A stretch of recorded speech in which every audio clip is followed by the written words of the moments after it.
But if you talk about allies, who is Israel's allies? Okay, we just said the peace treaties, but United States beyond that. Hamas is a Sunni organization, okay? But their allies are Iran.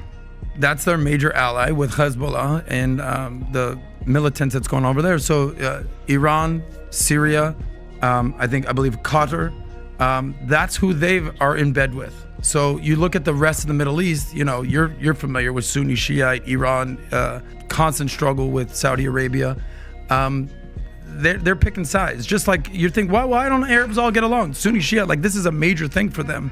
And it goes way deeper than anything we've ever known here in America, where Republicans and Democrats are constantly fighting. It's never been stopping. Do you think we need to worry about what they're putting in our electronics? Yeah. I mean, I'll give you one example. I bought this awesome vacuum and mop that's in one. It's an all-in-one vacuum mop called Tineco. It completely connects to a Chinese server to transmit and receive information. When you plug it in, it says, charging started, charging stopped. Like when you put it on and off. I can control that with my computer through a Chinese cloud server. There's no reason that vacuum and mop should connect to a Chinese cloud. And at any point, they could change the way that functionality works and take over my home network with this vacuum mop. So, Are you serious with a vacuum mop? Yep. Are you familiar with the Ramri massacre? No. So during World War II, when the Japanese were holding Ramri Island in Burma, Myanmar, the Allies came in and started making the Japanese retreat. In the course of like 2 days, 1,000 Japanese soldiers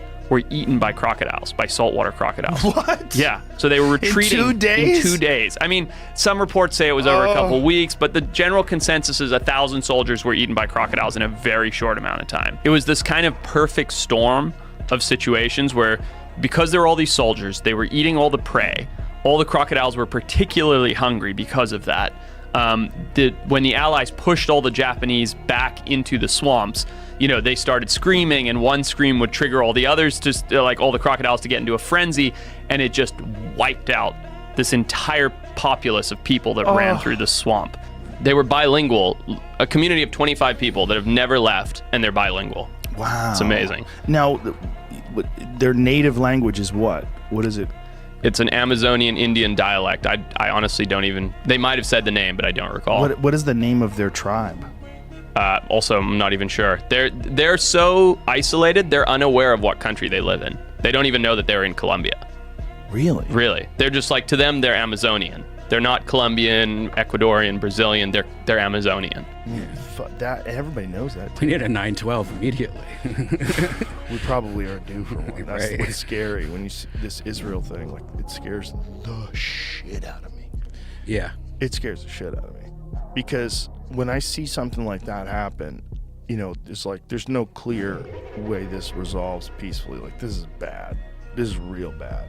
And Israel's going to go into Palestine. They're already bombing, and is there a retaliation for that? And what happens then? And what other countries get involved? And it just really puts into perspective that there's some shit going on that you're not thinking about because it's not in your life.